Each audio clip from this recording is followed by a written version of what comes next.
நாங்கள் ஒரு 19 பேருங்க ஒரு ஞாயிற்றுக்கிழமை நாளில் போயிருந்தோங்க. கரெக்டாக சொல்லணும்னா காலையில் 7 மணிக்கு தான் நட ஓப்பன் பண்ணாங்க. உள்ளே போனதுமே 16 கால் மண்டபம் இருந்ததுங்க. இன்னும் உள்ளே போய்கிட்டே இருந்தோம்னா ஒரு பிரம்மாண்டமான கதவு இருந்ததுங்க. அதையும் கடந்து போனோம்னா பீடம் மாதிரியான அமைப்பு இருக்கிறதையும் நம்ம பார்க்கலாங்க. இந்த இடத்துல நின்று பார்த்தோம்னா ஐயன் கடம்பவனேஸ்வரரையும் பாலகுஜலாம்பாளையும் ஒரே இடத்துல நின்னபடி 2 பேர்த்தையுமே வணங்கலாங்க. அப்படிதான் அந்த இடம் இருந்தது. அம்மன் சன்னதிக்கு முன்னாடியே ஒரு நந்தி சிலையையும் கொடிமரமும் இருக்கிறத நம்ம பார்க்கலாங்க.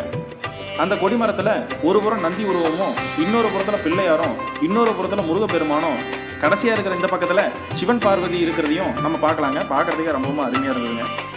அப்படியே கொஞ்சம் வெளியே வந்தோம்னா இங்கே வெளியே நின்று இந்த கோபுரத்தோட அழகை பார்க்கறதுக்குங்க உண்மையிலுமே சூப்பராக இருந்துச்சுங்க. அதுக்கு பக்கத்துலேயே ஒரு கிணறு இருந்ததுங்க. இங்கே பைரவர் இருக்கிறதையும் நம்மளால் பார்க்க முடியுங்க.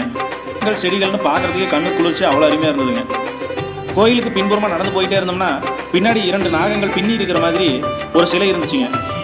அதுக்கு பக்கத்துலேயே பரிவார தெய்வங்களும் பிள்ளையாரும் ஒரு பெரிய கிணறு இருந்ததுங்க. அப்படியே அந்த கோயிலை சுற்றி பின்னாடி போய்கிட்டே இருந்தோம்னா காம்பவுண்ட் செவர்லிங்க மீன் சின்னங்கள் அதிகமாக பொறிக்கப்பட்டிருப்பதை பார்க்கலாங்க. மீன் சின்னங்கள் அதிகமாக இருக்கிறத வச்சு பார்க்கும்போது பாண்டியர்களோட வழிபாடும் இந்த கோயிலில் அதிகமாக இருந்திருக்கிறத நம்மளால் உணர முடியுதுங்க.